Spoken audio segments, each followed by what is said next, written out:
Ed eccoci qua, Radio Sportiva, sempre su Radio Apocalypse. Diamo il benvenuto a Napoliel 87.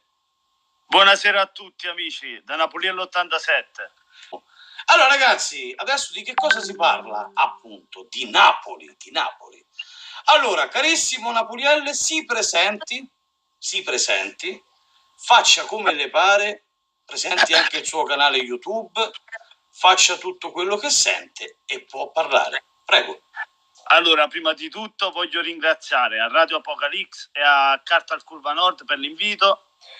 Allora, chi mi segue già su YouTube, come Napoliello 87, c'è un canale di cui parlo di calcio, specialmente del Napoli, del mio amato Napoli, perché è tifoso del Napoli, ma di tutte le squadre, calcio in generale. Poi vabbè, ogni tanto faccio qualche musica, ci divertiamo assieme, faccio qualche cavolata, cioè mi piace sta tutti insieme, a divertirci tutti insieme. Chi vuole venirmi a trovare, Napoliello 87 è il mio canale, e Francesca Annunziata mi troverebbe su Facebook. Ok. È da solo Napoliello? Ora è entrato qualcuno. Buonasera Emily. Ciao, Allora, buonasera a tutti. Buonasera, aspetti che intanto ragazzi, visto che sono entrati entrambi, andiamo anche a presentare su Radio Apocalypse appunto Emily. Buonasera. Emily, ci sente? Sì, ci sono, sì. Perfetto, benvenuta a Radio Apocalypse, benvenuta. Ciao Carter, buonasera a tutti, grazie.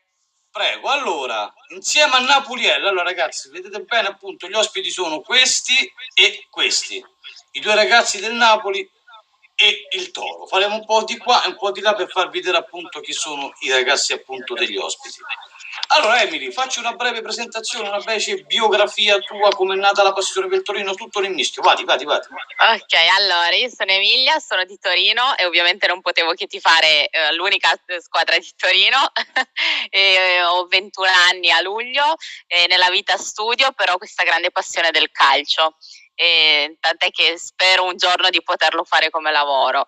È nata nel 2011 quando mio papà mi ha portato per la prima volta allo stadio, me lo ricorderò per sempre. Era un lunedì sera, giocavamo in posticipo, eravamo ancora in B, tra l'altro l'anno in cui non passammo ai playoff perché perdemmo in casa 2-0 col Padova.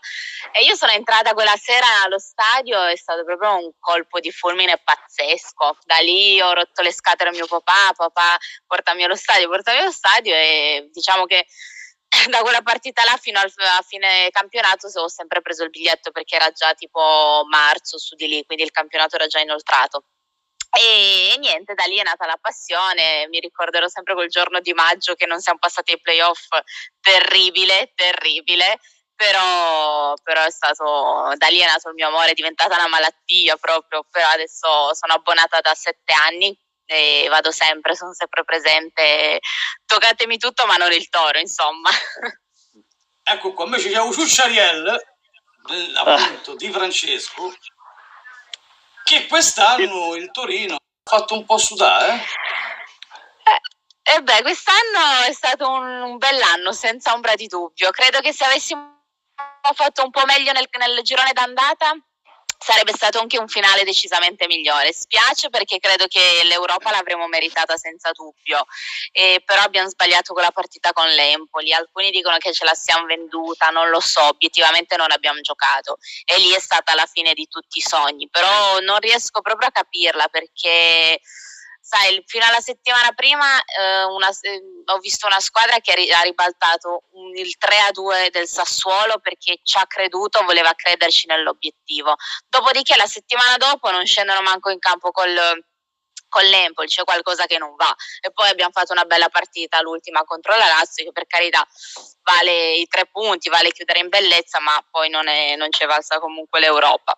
E non so, è un po' inspiegabile questa cosa, ti dico. Può anche darsi che abbiano mollato perché la Lazio aveva vinto la Coppa Italia, quindi comunque l'Europa si sarebbe complicata, però non è una buona motivazione onestamente. Poi per carità la bella stagione resta, adesso la sto prendendo un po' con più filosofia, però quando abbiamo perso con l'Empoli sono stata parecchio male. veramente tanto, perché vedi sfumare il sogno. Adesso comunque ti dicevo c'è ancora la sentenza UEFA del Milan che potrebbe ripescarci, però non ci spero neanche più di tanto, tant'è che non ne ho parlato nemmeno molto perché appunto non voglio sperarci. In caso positivo che ci ripescano, ovvio sono contenta, ci manca. Nel caso non ci ripescassero lo vedo come un punto comunque di partenza per la prossima stagione, che se non vendono i migliori e rinforzano un po' potremo sicuramente fare un bel campionato. Allora, intanto vi leggo a entrambi la chat. Napolielle la saluta Valex Rossi. Ciao Alex, Ciao. un abbraccio Vale. La saluta anche a lei. A Emily saluta sempre comunque Valex. Ciao Valex, ciao. Allora, guardate, togliamo questo dubbio. Allora, Napolielle non è il marito di Emily, ragazzi, non vi confondete, sono due tifosi distinti e separati, non c'entra. No, sono sposato, se no mia moglie mi batte, mi mena, non fate di poi, ragazzi, sono due tifosi distinti e separati. Una ragazza, diciamo appunto, è su Instagram, ancora deve aprire il canale, credo. Sì, esatto, non ho ancora aperto. Esatto. Invece Napolielle, ragazzi, è quello che vedete appunto, è anche il ragazzo che farà parte della partita di Roma. Quindi, ragazzi, non vi confondete. Oh.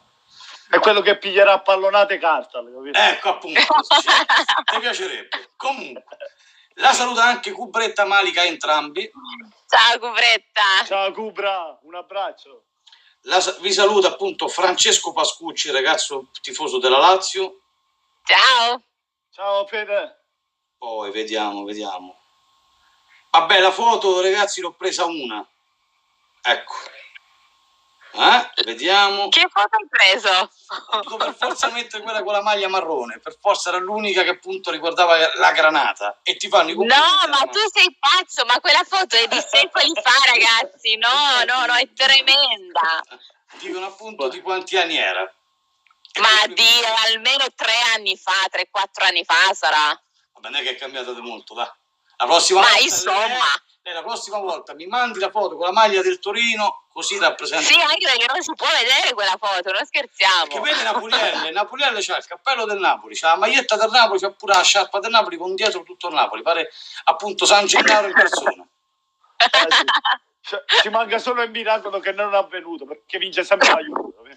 Vabbè, quello purtroppo. Allora, partiamo prima da Napolielle appunto con un discorso molto importante.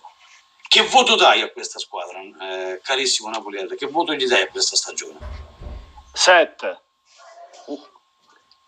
A 7 allora, stream in sito, eh? Sì, gli do un 7, più meno che più.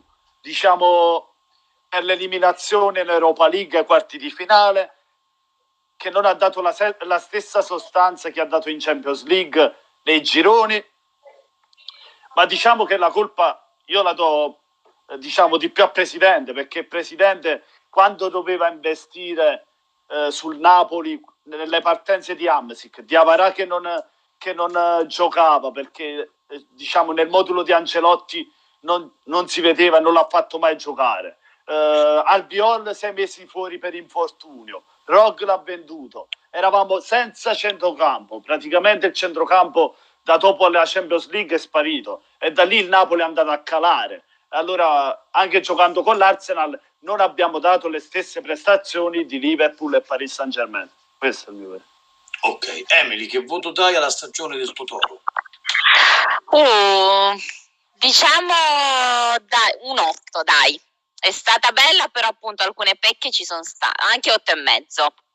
È mancata l'Europa e soprattutto siamo stati polli a lasciare andare la Coppa Italia. Ci siamo fatti eliminare dalla Fiorentina, che era ancora nel suo periodo un po' così, e siamo stati polli noi. Purtroppo la coperta corta di Mazzarri non ha aiutato, ci sono state alcune individualità che non hanno reso come avrebbero dovuto, e altri che invece straordinari. Quindi è stata una bella stagione, però sicuramente si sarebbe potuto fare meglio. Ok, c'è subito per te, Napolielle, subito una domanda molto molto importante. Dimmi. Allora, Napolielle, ti sembra che con Sarri eravate molto più vicini alla Juventus? Prima domanda.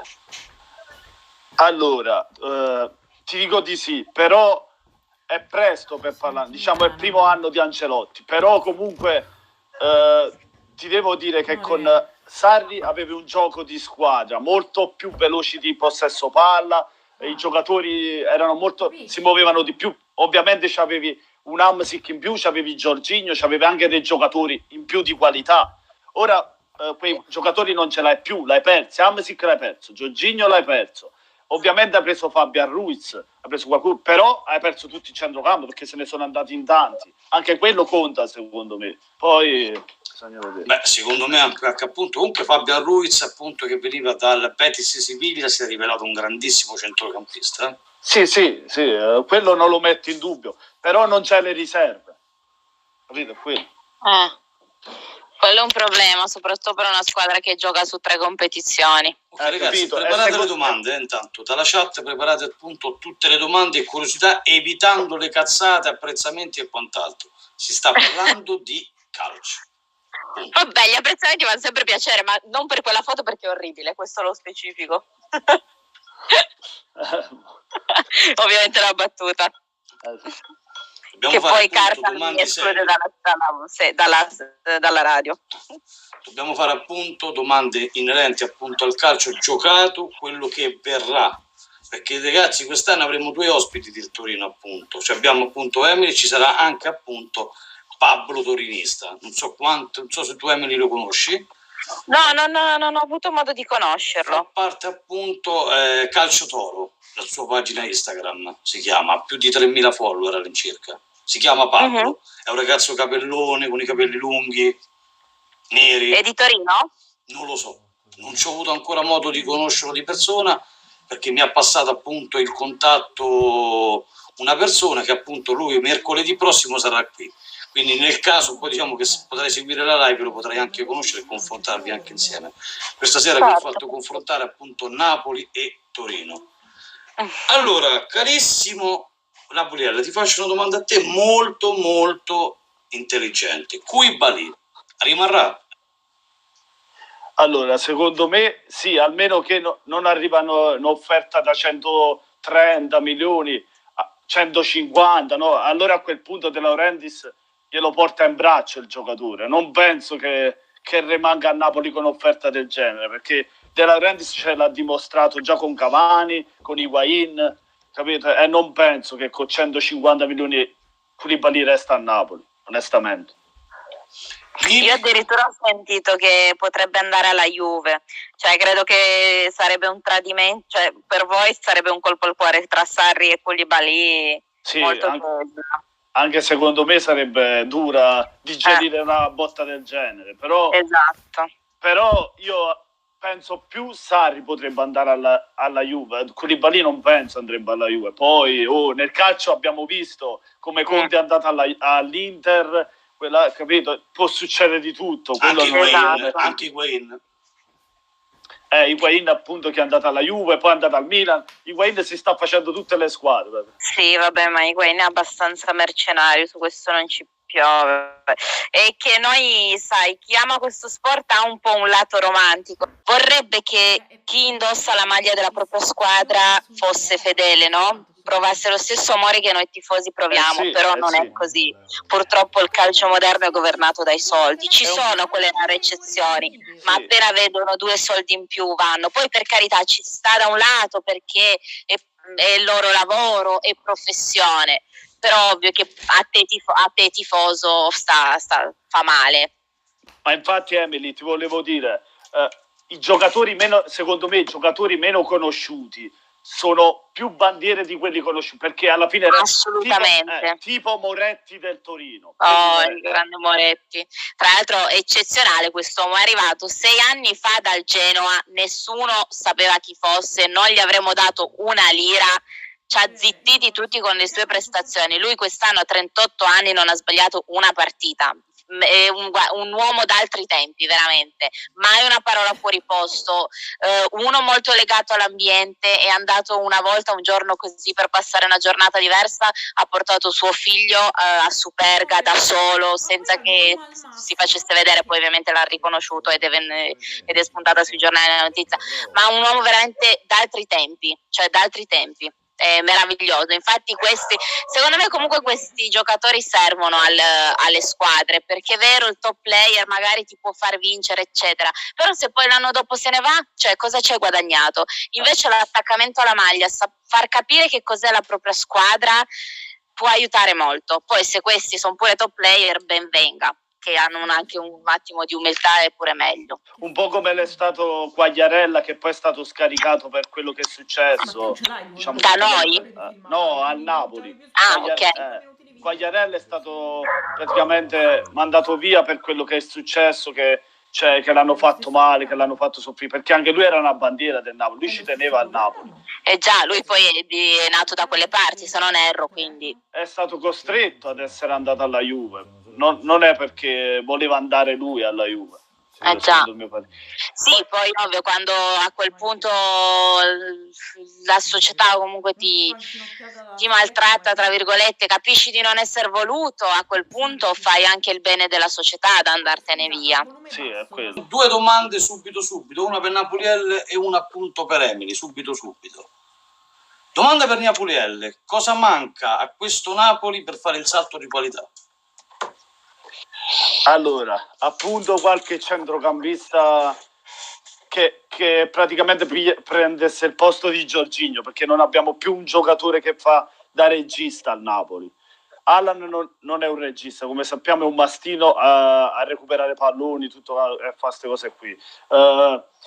Fabian Ruiz è più un centrocampista esterno, diciamo, che si tende a inserire, a fare, diciamo, a tirare da fuori area e fa queste cose qui, come Zielinski. Ci manca proprio il regista in mezzo al campo e in più un paio di riserve all'altezza a centrocampo, e poi un difensore da affiancare a Koulibaly e una punta praticamente. I terzini vedo ci stiamo muovendo, anche un terzino prenderei, diciamo, Trippier, quello lì che si era fatto il nome, quello del Tottenham, perché c'ha esperienza. E diciamo Di Lorenzo è un buon terzino, però deve crescere, è giovane. Questo è il sistema che farei io: un terzino d'esperienza, poi prenderei 3 centrocampisti e una punta. Perfetto. Invece per Emily gli fanno la stessa domanda ma diversa, ossia cosa manca per arrivare in Europa il prossimo anno? Diciamo che la parte che non ha funzionato molto quest'anno è l'attacco. Non ha reso perché praticamente Belotti era solo. Iago Falche quest'anno ha reso poco e si è sentito tantissimo la sua mancanza, vuoi perché Mazzarri non l'ha fatto giocare nel suo ruolo, vuoi perché ha avuto un brutto, insomma è stato anche un po' sfortunato tra periodo personale e poi l'infortunio. Quest'anno è stato un po' così, però la sua mancanza si è fatta sentire tanto. E quindi la difesa sicuramente non va cambiata, il nostro reparto più forte, e manca anche il centrocampo. Noi obiettivamente non abbiamo un centrocampo da anni, cioè non abbiamo un regista come Dio comanda, abbiamo bisogno di rafforzare tanto il centrocampo e una spalla per Belotti, che quest'anno Belotti ha fatto di tutto, poraccio. Quello che a differenza di Cardi non ha mai fatto. Esatto. Poi ti fanno un'altra domanda, sempre cubretta. Emily, secondo te se verrà smantellato o vi tenete tutti a puntare il prossimo anno? Se qualcuno verrà smantellato. Allora, io credo che manterrà tutti. Ho un po' paura per Sirigu, però nel caso comunque so che aveva puntato su Sorrentino, che avrà anche 40 anni ma un grandissimo portiere, e credo manterrà tutti, anche perché queste sono le sue parole da almeno 2 mesi.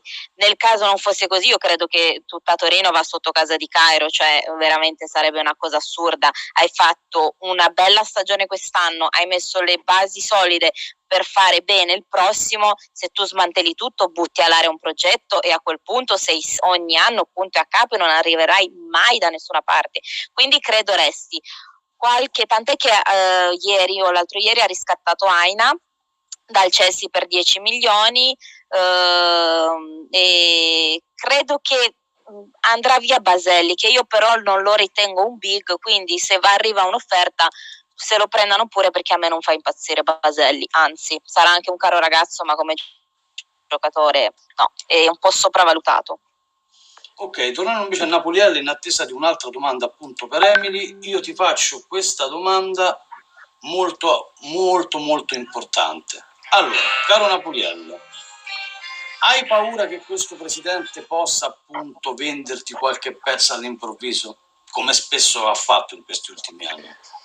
Sì, lo possa fare perché diciamo il Napoli il tesoro i soldi per andare sul mercato l'ha sempre costruito prendendo un pezzo importante. Come ricordiamo, ha venduto Cavani e ha comprato tot giocatori, ha venduto Higuain e ha comprato tot giocatori, ha venduto Lavezzi, ogni giocatore che ha venduto top ne ha fatto la squadra. È stato sempre così. Secondo me il mercato che andrà a operare il Napoli in questa sessione estiva, il Napoli praticamente venderà qualche giocatore per poi prenderne altri, ma se non dovesse partire qualche top, ovviamente il Napoli spenderebbe 40-50 milioni, quello è quello che si può permettere sul mercato, perché il Napoli non ha un budget come l'Inter, come il Milan, come la Juventus, che hanno anche una storia, hanno anche dei presidenti che magari spendono, dei cinesi, non lo so, poi c'è... Occhio però sul Milan, perché il Milan è messo maluccio, dopo, cioè lui non è in regola col fair play finanziario, quindi non può assolutamente spendere tanto. Allora mettiamo Inter e Juve spendano, capito? I giocatori li comprano, mentre il Napoli deve stare attento al fatturato, deve stare attento a non andare con il bilancio al rosso, perché De Laurentiis... Ma è anche giusto, perché poi alla fine magari ti ritrovi come ad essere escluso dalle coppe. È giusto che tu non faccia più di quello che puoi, cioè è vero che magari hai degli obiettivi, però si possono raggiungere anche, guarda l'Atalanta, con persone che valgono poco, tra virgolette, insomma. Sì, tutti questi giovani, Gosens, Atebor, stesso Castagne, cioè giocatori che non li conoscevi eppure sono andati in Champions League. Ilicic, che è stata la fortuna quest'anno di Gomez veniva dal Catania, cioè Gomez, insomma, eppure quest'anno tanta roba. Condivido, infatti c'è la mano di Gasperini, perché c'è la mano anche dall'allenatore, perché gli ha dato un gioco, se no non arrivi, certo. Sì. Però ovviamente la differenza hanno fatto Zapata specialmente, che ha fatto un casino di gol. Sai, 23 gol, averceli o non averceli ti cambia decisamente. A pensare che Zapata era nostro e il Napoli l'ha dato via così perché non lo utilizza. Questa era la pecca di Sarri. Sarri era bravissimo nel gioco, ma faceva giocare poco le riserve. Zapata l'ha utilizzato poco e abbiamo scoperto che invece è una grande punta, è un grande giocatore. Cioè non è un campione, ma è una grande punta. Beh, insomma, un attaccante che ti fa più di 20 gol a stagione, sai come ti cambia la stagione? Sì, che poi si chiami, che abbia un nome di prestigio o meno, cioè alla fine Zapata ha fatto più gol di Ronaldo quest'anno e stiamo parlando di CR7, quindi vedi, il nome alla fine vale fino a un certo punto. Infatti ha fatto una grande annata. Chiedono a Emily sempre se già sono uscite le maglie del 2019-2020. Sì, sono uscite. La prima e la seconda sono uscite e sulla terza non sono ancora sicura, però sono uscite e ti dico anche che mi piacciono. Abbiamo cambiato sponsor, non è più Robe di K, ma è quella spagnola che mi pare si chiami Ioma, non so se l'ho pronunciato bene, che aveva che era, mi pare sia dell'Atalanta e forse della Sampa, no, della Sampa non sono sicura. L'ha avuta anche la Fiorentina, mi sembra, l'anno prima. Ecco. Sì, però sono carine, le ho viste, non mi dispiacciono per nulla, anzi. I colori vogliono sapere se già si sa qualcosa. Allora, la prima è tutta granata con i pantaloncini bianchi, la seconda è bianca con una striscia in mezzo al petto granata, e la terza, adesso la terza ho un vuoto di memoria. Non me la ricordo la terza. Però verranno svelate. Il colore. L'Inter l'ha pubblicata una. La terza mi pare che sia simile a quella di 2 anni fa, quella che era bellissima, la terza maglia blu con il toro disegnato, in cui c'erano incisi i nomi delle persone che avevano fatto il toro, del Grande Torino, di quelli 86. Bellissima quella maglia. Sì, onestamente, infatti, Emily, ti volevo chiedere una cosa. Ma perché hanno cambiato lo stemma del Torino? A me mi piaceva più quello che c'aveva prima, per dire. Questo mi trovo impreparata, non ti saprei dire, però io ho iniziato a tifarlo da quando aveva questo stemma, quindi l'ho conosciuto con questo stemma. È cambiato negli anni perché ovviamente anche scorrendo le foto e tutto, il perché però non te lo so dire. Invece, non credi che Superga vada ricordata anche meno rispetto dell'anniversario tutto l'anno perché è stata alla fine un'era? Beh, Superga, allora il Grande Torino è una squadra che è unica, cioè nessuno potrà mai dire di aver avuto una squadra come il Grande Torino, perché di Grande Torino ce n'è stato solo uno. Adesso che poi mi vengano a dire ma ha vinto solo la Juve ha vinto più scudetti consecutivi rispetto al Grande Torino, chi mi dice sta roba lo mando a quel paese, perché la Juve e il Grande Torino non si possono paragonare neanche lontanamente, anche perché contate che stiamo parlando di due epoche diverse, di due epoche in cui in un'epoca c'era la guerra, tant'è che tutta Italia, tutto il mondo ricorda il Grande Torino perché era un simbolo della nazione. In nazionale c'erano 10 giocatori su 11 titolari, tutti Granata. L'11° era il portiere, però era di un'altra squadra, e invece come secondo c'era quello del Grande Torino. Quindi è una squadra unica, non ci sono parole per descriverla, tutti sappiamo la storia. Purtroppo è stata una tragedia che ha fatto male, tant'è che è stata ancora ricordata oggi e deve essere sempre ricordata. E la si ricorda in quel momento perché quel giorno è l'anniversario, però ovviamente può sempre essere nel cuore, nella memoria di tutti in qualsiasi momento. Ok, Napoli, la domanda invece era così. Allora, credi che molti sostenitori del Napoli siano incontentabili? Allora, sì, tanti tifosi diciamo, non sono contenti di come abbiamo fatto questa stagione, perché magari si aspettavano qualcosa di più, diciamo, a livello di prestazioni in Europa League, si aspettavano magari di arrivare in finale e poi giocarcela con il Chelsea, mentre non è stato così. Oppure magari di tenere testa alla Juve fino alla fine, come è stato con Sarri. Però, esatto. Però sarebbe stato bellissimo. Sì, sarebbe stato bellissimo, però allora, mettiamo le cose. La Juve c'ha un Cristiano Ronaldo in più quest'anno. C'ha avuto quest'anno un Cristiano Ronaldo in più. Il Napoli ha perso Giorginio, ha perso Hamsik, ha perso Diawara perché non giocava più, ha perso Rose, ha perso tutti i centrocampo. È venuto Ancelotti il primo anno e ovviamente doveva cambiare modulo. È difficile la stagione a questo punto. Come fai a ripetere lo stesso campionato? Esatto, adesso vi faccio una domanda ad entrambi. Seguirete il campionato mondiale delle donne, appunto, che cosa ne pensate e chi vincerà per voi? Vado io? Chi vuole? Sì, vai te. Vai. Allora, io ti dico, non l'ho mai seguito il calcio femminile, però so che è una, come si dice, diciamo un ramo del calcio che vale e merita molto, perché so che sono parecchio forti, tant'è che quest'anno appunto sono anche ai mondiali e credo sicuramente che non sfigureranno. Se avrò modo di guardare una partita la guardo assolutamente volentieri, però da dirti che ne sono preparata e che lo seguirò, quello no, non mi piace essere ipocrita. Vai Fra? Allora, io il campionato di donne, diciamo, ho seguito qualche partita così, cioè non è che ci vado dietro. Diciamo, ho visto Juve-Fiorentina, quello di donne, in cui ha vinto la Juventus, che speravo che non vincesse. Invece hanno vinto pure quella partita lì. 1-0 mi pare pure. Sì, con un po' di puntini. Tipico. Allora, ultima canzone, ragazzi, voi mutatevi perché mi hanno detto dalla chat che vi sento quando parlate. Mutatevi perché sennò la musica non si sente. Ok. Ah, buono. Di che anno sei? 82. Io 86. L'anno che avete vinto il mondiale. Nell'82, buono. Io nell'87, il primo scudetto del Napoli. Sì. Vedi, era destino quindi che nascevi del Napoli, vedi? Era proprio destino nel segno. Infatti per quello mi chiamo Napuliel 87. Ecco, vedi? C'è un significato, no?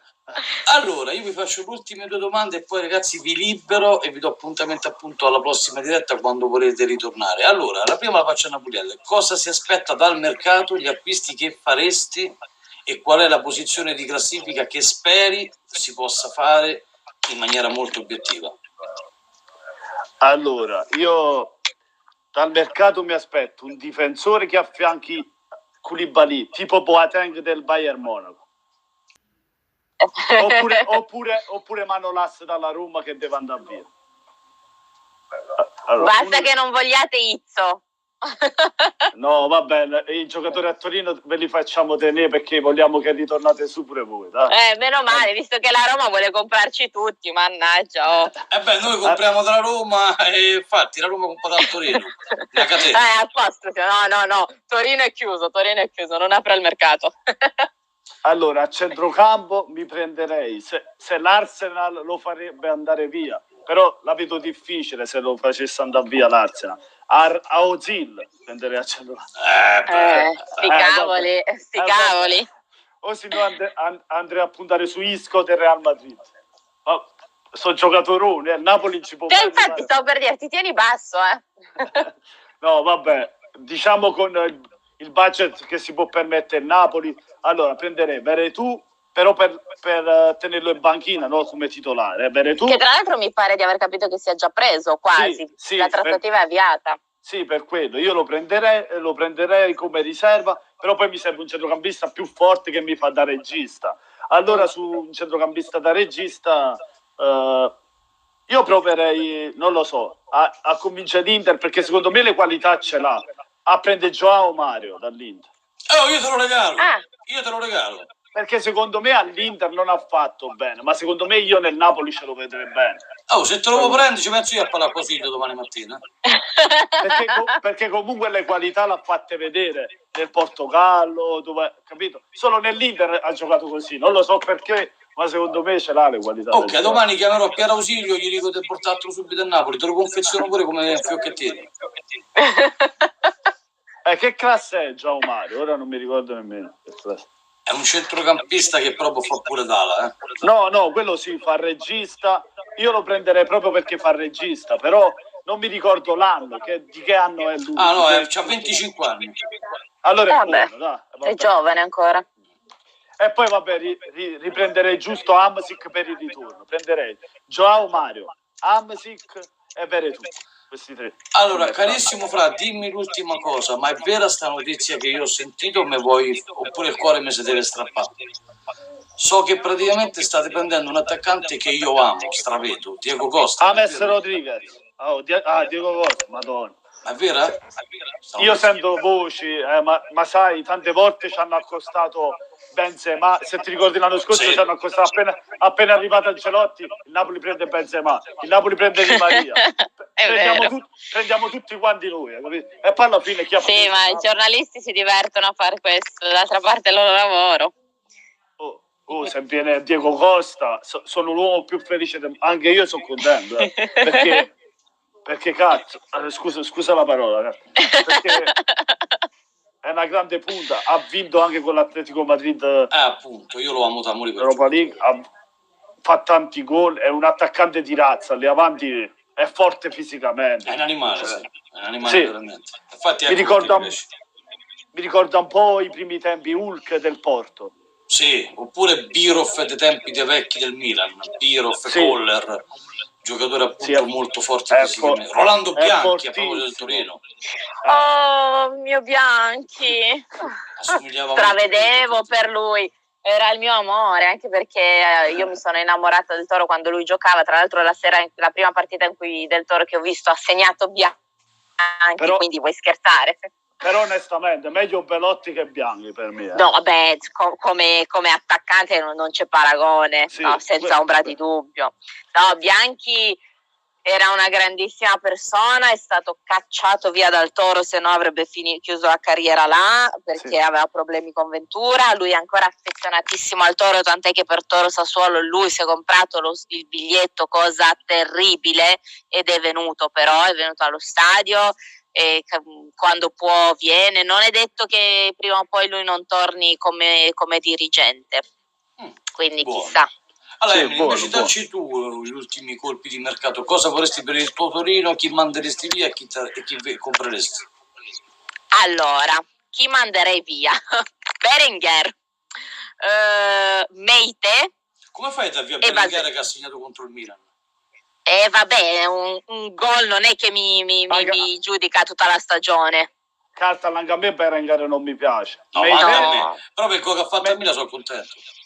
Allora, lui da fuori area ha dei bellissimi, da fuori area ha un ottimo tiro.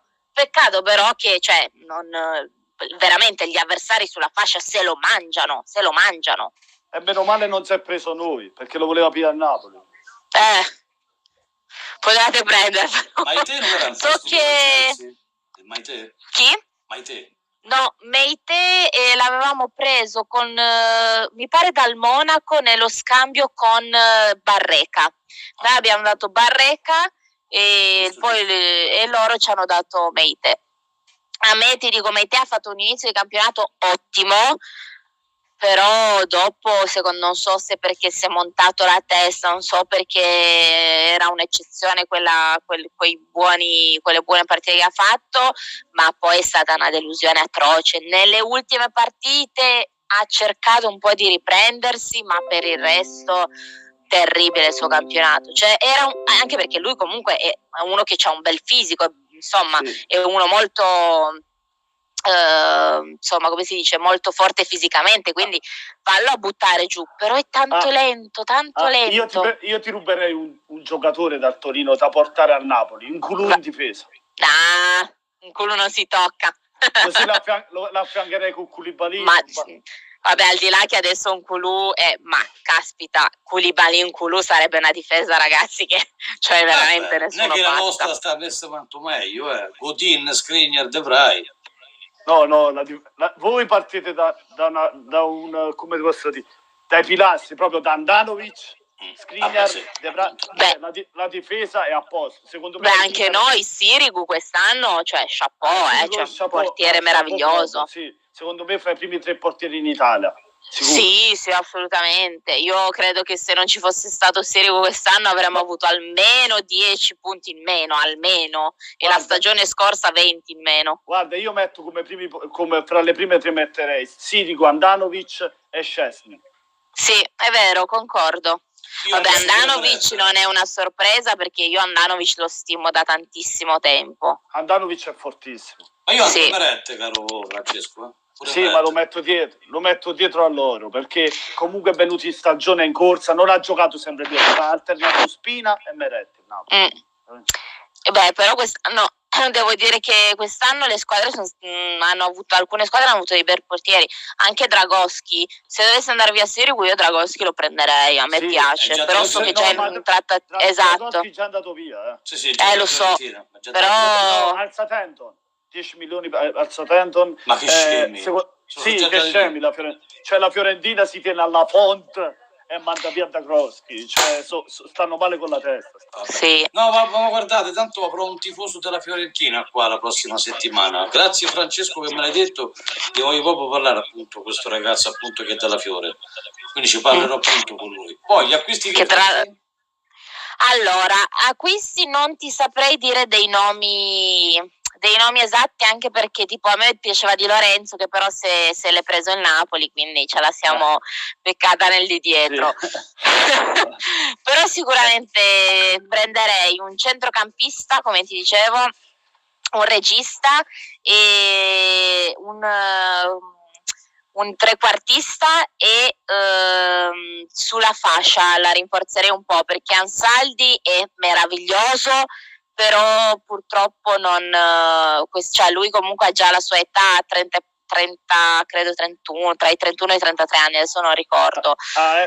Emily, infatti ti volevo chiedere una cosa, sentivo voci, ora non so se se l'hai sentita anche te. Mario Rui al Torino. Che l'ho sentito, però ho anche letto l'intervista del suo agente che diceva che adesso si vedrà cosa sarà del mercato, perché prima bisogna aspettare di andare a vedere come si sistemano le panchine, però la precedenza ovviamente ce l'hanno i top club. Guarda, gli ho mandato un bel vai a quel paese che è arrivato fino a Napoli, credimi. Ma io ce lo vedrei bene Mario Rui al Torino. Però se non vuole è inutile anche che venga, cioè puoi anche stare lì dove sei. Io a sto punto al Torino gli darei pure D'Albert, visto che tanto Guanzaldi va detto bene, gli darei pure D'Albert a sto punto. Perché? Tanto vale, tanto noi Guanzaldi, voi avete fatto fortuna Guanzaldi, diamo pure D'Albert e via. È vero, Ansaldi è stato un ottimo affare per noi, l'abbiamo pagato niente ed è veramente un giocatore fantastico, scusate.